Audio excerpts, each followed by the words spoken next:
Bottom. Kenya will go to polls in one of the tightest presidential races they've held in recent times. Ahead of elections, members of parliament have today given their opinions on the election. According to Mwadan Kunyinji, the shadow minister for foreign affairs, Uganda's political terrain is totally different from that of Kenya. I've seen Kenya accrediting observers, including our own President Chagwen Sentamu Robert, and so many other African leaders. They have been accredited and they are in Kenya to observe the Kenyan election. In Uganda, taking example of our previous election, observers were denied accreditation, civil society was clamped down and closed, social media was closed. In Kenya, we have not seen any of that happening. Social media is open, civil society is open, observers have been accredited. Institutions like the Electoral Commission has remained independent and has allowed all candidates to canvass and campaign throughout Kenya without interference. Nkunyinji says Kenya as a country has challenged other East African countries when it comes to acts of democracy. We are seeing Kenyan democracy highly developed and allowing institutions to be independent. People don't cling on power. So I think it's a good experience. If by the end of the electoral process nothing changes, Kenya will have demonstrated a very mature democracy, as it has already shown in years and past elections. But we are hopeful that Kenya has demonstrated a very mature democratic process, which will result in two people's free will, hopefully. And I think it's a good experience for Kenya. It's the reverse in Uganda, and we ought to copy, and we ought to allow our laws to operate, and we ought to remind our institutions that they can exist and exist with continuity by allowing the people of Uganda to own the country and the future through an electoral process, as we are seeing in Kenya.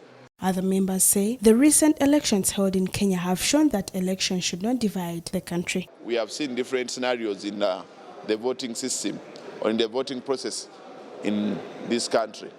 There's a lot of tear gas, a lot of violence, people dying, problems with the Electoral Commission, problems at every level of the voting process. However, in Kenya, everything is normal.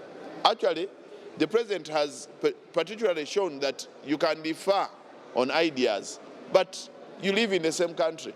And at a time where somebody's ideas can be practical, you can support them to make them happen. Kenya is far ahead. In fact, we are not going to have elections in Kenya. We are going to have one president, the sitting president, handing over power to another president. We are going to see the current president not appearing on the ballot paper.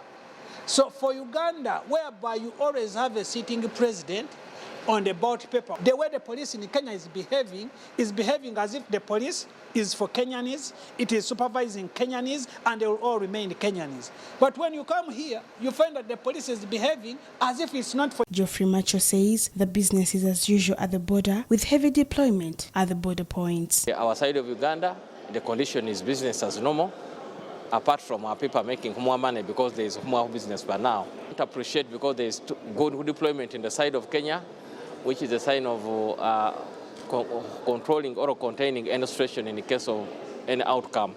But the whole situation shows there is a very major activity going to take place tomorrow. Many Ugandans, including opposition bigwigs and former Ugandan presidential candidates like Dr. Kizza Besigye, Robert Kyagulanyi Ssentamu, have already arrived in Kenya, where they will play the role of election observers. Sarah Nakandi for CTV PM Edition.